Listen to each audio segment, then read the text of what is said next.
तो बार्सिलोना की बाल मजदूरी जोरों शोरों से जारी है और हांसी फ्लिक का जलवा भाई साहब बहुत ही भारी है। दुनिया वालों दोस्तों, if you are living under a rock, मैं आपको ये बता देना चाहता हूँ कि ला लीगा में अपने खेले 7 मैचेस में से बार्सिलोना सातों मैच जीत चुकी है। लिहाजा बार्सिलोना ला लीगा के टॉप पर बैठी है और as a Real Madrid fan मेरे को ऐसा धक धक हो रहा है क्योंकि अगले एल क्लासिको में अब 1 महीना भी नहीं बचा है। मतलब कुछ तो बात है हांसी फ्लिक में, कुछ तो स्पेशल इंग्रेडिएंट है उसके अंदर कि मतलब जितनी मर्जी एडवर्स सिचुएशन उसके सामने खड़ी हो जाए वो इस बार्सिलोना टीम को नीचे गिरने ही नहीं देता है। न जाने कितने फर्स्ट टीम प्लेयर्स और उनके कुछ बैकअप प्लेयर्स ऐसे हैं जो इंजर हो चुके हैं। ये इंसान इस समय लिटरली बार्सिलोना को बच्चों के साथ खिला रहा है। लिटरली 17-18 साल के बच्चे खिताफे के सामने खेले लास्ट मैच में, स्क्वाड में 14 प्लेयर्स ऐसे थे जो अंडर 21 की एज के थे। मतलब हांसी फ्लिक इस समय ऐसे प्लेयर्स के साथ डील कर रहा है जो ट्रेनिंग सेशंस के बाद जाके अपने स्कूल का होमवर्क कर रहे हैं और तब भी ये मचा रहे हैं, ये फोड़ रहे हैं। दुनिया इनसे खौफ खा के बैठी है और लोग समझ रहे हैं कि बार्सिलोना इनविंसिबल हो चुकी है, बार्सिलोना को हराना ऑलमोस्ट नामुमकिन है, बार्सिलोना को तोड़ पाना ऑलमोस्ट नामुमकिन है। पर दो टीमों ने ऑलमोस्ट तोड़ा है। कैसे तोड़ा है मैं अपने पर्सपेक्टिव से समझाने की आपको कोशिश करूंगा। आपका जो पर्सपेक्टिव वो आप प्लीज कमेंट सेक्शन में जरूर शेयर कीजिएगा। तो बार्सिलोना की आखिर इतनी बड़ाई हो क्यों रही है, क्या वो रीजंस है? ऑब्वियसली उन बच्चों को छोड़ करके जिनकी सारी दुनिया बात कर रही है इस टाइम पे, मैं कुछ ऐसे रीजंस को हाईलाइट करना चाहता हूं जो कि दिखाई उतने देते नहीं बट बहुत सिग्निफिकेंट इंपैक्ट दे रहे हैं। जैसे किस तरीके से हांसी फ्लिक की मैन मैनेजमेंट स्टाइल ने कुछ प्लेयर्स को रिजुविनेट किया है। And I have 3 prime examples for you. अगर आपको इत्तेफाक हो इस बात से लाइक ज़रूर करना। पहला नाम इनमें है इनिगो मार्टिनेज। ये एक ऐसा इंसान है जो बिल्कुल ट्वाइलाइट ऑफ हिज करियर में ऑलमोस्ट पड़ा हुआ है, बैकअप का भी बैकअप है ये बार्सिलोना के लिए इस समय, और एक ऐसा खिलाड़ी है जो गुमनामी के अंधेरे में इस समय रिटायरमेंट भी ले ले तो किसी को घंटा फर्क नहीं पड़ेगा। But he is making Hansi Flick question even further. जो साइड में चीता कुबारसी बढ़ रहा है ना आगे, जिसकी सारी दुनिया तारीफ कर रही है, उसको फ्रीडम देने वाला सेंटर बैक है Inigo Martinez. Inigo Martinez even at this point in time, even at this stage of his career is questioning Hansi Flick कि भाई होगा अराउहो, होगा क्रिस्टेंसन, मैं इस टीम में स्टार्ट करना डिजर्व करता हूं। And that goes to show the quality and commitment of Inigo Martinez. दूसरा नाम है रॉबर्ट लेवेंडोव्स्की। आई मीन जब रॉबर्ट लेवेंडोव्स्की को साइन किया था बार्सा ने, तब लोग सोच रहे थे कि इतना मोटा पैसा एक बुढ़े इंसान पर खर्च करने का क्या लॉजिक है। Robert Lewandowski is now 34, how much value can he probably add to Barcelona, but boy is he adding value. He is one of the top goal scorers for Barcelona, one of the top goal contributors for Barcelona right now. और चल पड़ा लड़का, चल पड़ा है अपने पुराने यार हांसी फ्लिक के साथ। उसको समझ में आ रहा है किस तरीके से उसके प्लेयर्स उसके इर्द गिर्द मूव कर रहे हैं। And when Robert Lewandowski moves, you know there is probably no better poacher in the box than him in the world. और तीसरा नाम जो एक बहुत बड़ा सरप्राइज बन करके उभर के आया मेरे लिए, वो है राफीनिया।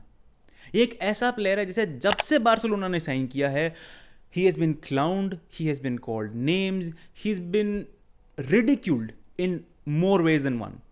बट राफीनिया का जो कैरेक्टर आर्क है भाई साहब, जो डेवलपमेंट हुआ है, so much so that he is captaining Barcelona, he is wearing that bloody arm band in the camp नू, फक्र से, पैशन से, कमिटमेंट से। राफीनिया की जो परफॉर्मेंसेज में हमने एस्केलेशन देखा है, जो पॉजिटिविटी देखी है, जो मर मिटने का वो जज्बा देखा है, that I have never seen before from Raphinha. Barcelona के सिस्टम का बहुत इंटेग्रल प्लेयर है इस समय राफीनिया, जिसको दुनिया न जाने किस किस नाम से बुलाती थी।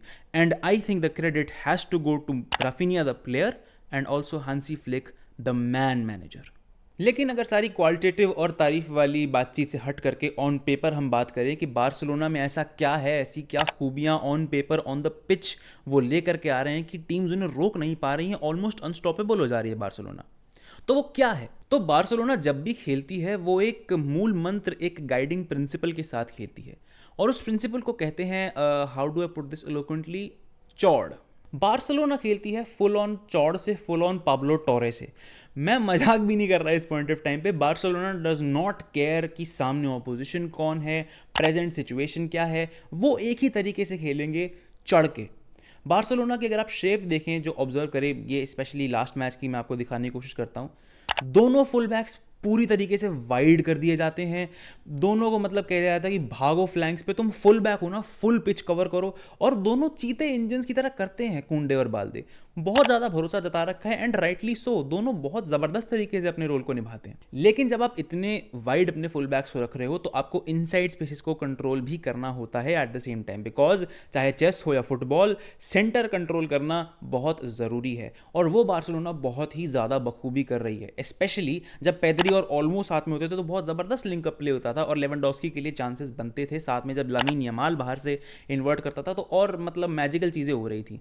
लेकिन अब भी जब कसाडो, बर्नाल, पाब्लो टोरे, एरिक गार्सिया सेंटर बैक को सीडीएम खिला रहा बाय द वे बंदा, ये सब लोग मिल करके इनसाइड स्पेसेस में काफ़ी ज़्यादा हैसल क्रिएट कर रहे हैं ऑपोजिशंस के लिए। और इस सिस्टम में देन की प्लेयर्स बन जाते हैं। सबसे पहले अगर हम बैकलाइन से शुरू करें तो पाउ कुबार्सी, ऑब्वियसली द चीता दैट पाउ कुबार्सी हैज़ बिकम अंडर हंसी फ्लिक। मतलब पासिंग तो वो ऐसी मक्खन कर रहा है कि पूछो मत। मतलब फुल ऑन चढ़ के खेलना, ऐसे इंट्रिकेट पासेस निकालना जिसकी आप एक 17 साल के बच्चे से उम्मीद भी ना कर सको, but Pau Cubarsi is delivering it week after week, game after game. उसके बाद अगर हम मिडफील्ड में बढ़ें तो फ्रेंकी डियोंग इंजर हो गया तो बर्नाल लेकर के आए, बर्नाल में कुछ प्रॉमिस दिखा तो बर्नाल भी इंजर हो गया। लेकिन उसके बाद अब कसाडो एक बहुत ही dynamic sort of a player बनकर के उभरा है, जिसने इस सिस्टम में कॉम्प्लीमेंट ही किया है हांसी फ्लिक को और बार्सिलोना को। बहुत ही ज़बरदस्त, लो सेंटर ऑफ ग्रेविटी, अच्छी तरीके से ड्रिबल भी कर सकता है, टेक ऑन भी कर सकता है, but at the same time rigidity और फिजिकलिटी भी शो कर सकता है। But obviously then you have your Pedris and Lamine Yamal जो कि अब सुपरस्टार है। मतलब उनका मतलब जो भी कह लो तारीफ ही है, कुछ है ही नहीं उनके बारे में और कहने के लिए।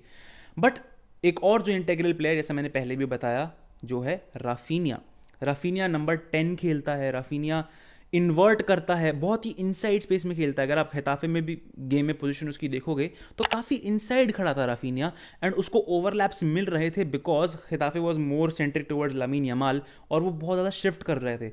So even though Rafinha was in an inside space, he was getting opportunities to like bomb forward, get in behind, over the top जो बॉल आ रही थी उसको Rafinha चांसेस बनाने में कामयाब हो पा रहा था। तो इतना अगर कॉन्फिडेंट सिस्टम है, इतना ही मतलब अग्रेसिव सिस्टम है अगर, तो उसको रोका किस तरीके से जा सकता है? मैंने बताया था कि 2 टीम्स ने रोकने की कोशिश भी की और काफ़ी हद तक रोक दिया था।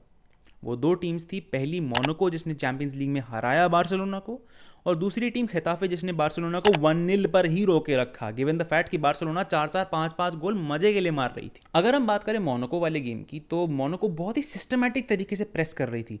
काफ़ी वर्टिकली कॉम्पैक्ट सिस्टम था, but at the same time press करते समय मिडफील्ड और डिफेंस में काफ़ी ज़्यादा डिफरेंस था। चढ़ करके प्रेस कर रही थी मोनाको पूरी तरीके से बार्सिलोना की, playing into their play style. और इसकी वजह से Barcelona had to go long pass करना पड़ रहा था उन्हें लेवेंडोव्स्की को, और वहाँ पर खड़े थे उनके 2 पहाड़ जैसे सेंटर बैक्स। एक तो उनमें से सलीसु था, दूसरे का मुझे नाम याद नहीं आ रहा, बट येस उनकी बैक फोर बहुत गजब का खेली। दोनों सेंटर बैक्स बॉल रिट्रीव करने में, टर्नओवर्स में बहुत ज़्यादा हेल्प कर रहे थे मोनाको की। और जो दोनों फुल बैक्स थे उनके, वैंडरसन और विल्फ्रिड सिंगो, वो ज़बरदस्त चीते वाला काम कर रहे थे, बिल्कुल इंजन बने हुए हैं, प्रेस कर रहे हैं, स्लाइड टैकल मार रहे हैं, ओवरलैप निकाल रहे हैं, क्रॉसें डाल रहे हैं। मतलब बिल्कुल खा रखा था उन्होंने, स्पेशली बाल्डे को। सिंगो ने बाल्डे को खा लिया था उस गेम में ऑलमोस्ट। और यही एक वीकनेस उभर करके आई थी खिताफे वाले गेम में भी, जहां बाल्डे जब एडवांस कर रहा है तो राइट साइड पूरी खाली पड़ जा रही है। सो मच सो कि अगर मिडफील्ड से राइट साइड पर पास गया, जो कि 2-3 बार गया भी, तो बहुत डेंजरस चांसेस बन रहे थे बार्सिलोना के गोल पर। और ये चीज़ मैं 2-4 गेम से देखता आ रहा हूँ कि मतलब बार्सिलोना जिस फ्लैंक पे बाल्डे डिफेंड कर रहा है उस फ्लैंक पे काफ़ी वल्नरेबल है, ससेप्टेबल है चांसेस देने के लिए। और अगर ये बात मेरे जैसा फुदू बोल सकता है तो मतलब बड़ी बड़ी टीम्स के एनालिस्ट तो इस बात को देख ही रहे होंगे। और देख रहा होगा साथ में हांसी फ्लिक, जो अभी तो खैर स्ट्रेट फेस रख के बैठा है, लेकिन अंदर झाड़ रहा होगा बाल्डे को कि भाई अपनी पोजीशन का थोड़ा लिहाज करो।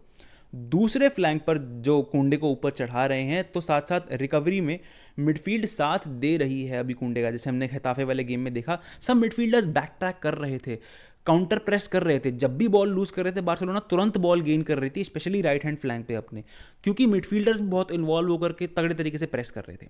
बट अगर ये प्रॉब्लम जो बाल्डे वाली है आगे गेम्स में आती है, तो प्रोबेबली किसी बड़ी या अच्छी विंगर्स वाली टीम के सामने बार्सिलोना को दिक्कत आ सकती है। हैविंग सेड दैट, जो हांसी फ्लिक इन बच्चों के साथ, लड़कों के साथ बार्सिलोना में कर रहा है, इट इज़ एक्सेप्शनल। मतलब बार्सिलोना का कर्जा भूल करके लोग अब बार्सिलोना के लड़कों की बात कर रहे हैं, बार्सिलोना की टीम की बात कर रहे हैं। ये अपने आप में एक बहुत बड़ी बात है और ऑनेस्टली थोड़ी सी घबराहट होनी शुरू हो गई है, क्योंकि अब एल क्लासिको एक महीना भी दूर नहीं है।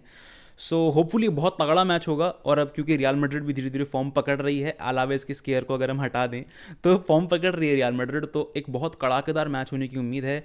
आपकी अर्ली प्रेडिक्शंस क्या है एल क्लासिको की, मुझे कमेंट सेक्शन में ज़रूर बताइएगा। Also if you state at the very end of this video, thank you so much. अगर आपके कोई पर्सपेक्टिव्स बने उन्हें कमेंट सेक्शन में ज़रूर शेयर कीजिएगा। ऑल्सो कंसिडर सब्सक्राइबिंग अगर यहाँ तक आई गए हो तो, और भी कुछ मैंने जो कंटेंट फुटबॉल का बनाया है उसे आप डिस्क्रिप्शन में चेकआउट कर सकते हैं। Until then, I'll see you guys in another video. This is Kara signing off.